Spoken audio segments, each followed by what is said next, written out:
likewise, obviously, the pirouette, because you do pirouettes in your young riders, the pirouette is your half vault to the extreme in the collecting of his canter.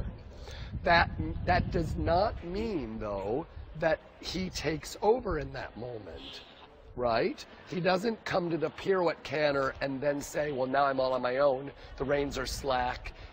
He should get stronger in the rein in that moment and canter with more jump and more engagement into that moment.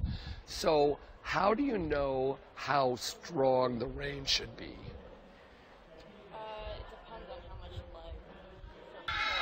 leg. They should be as strong as you want them to be, or as light as you want them to be.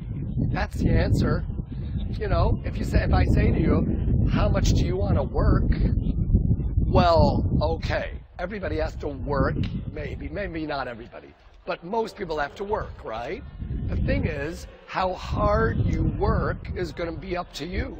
It's not up to somebody else I mean, yes, it could be up to somebody else, but how hard you work toward being great is up to you. How much weight you decide is going to be in the rein has got to be up to you. Here's what it can't be up to him. Okay? When it's up to him and you don't own what's happening, it may look like it, but you don't own it. Okay? That's an important part of sagacious. All right? Because I'm not interested in him just running around looking with sort of above the bit and not into the bridle and not working, you know, in a beautiful way. Okay?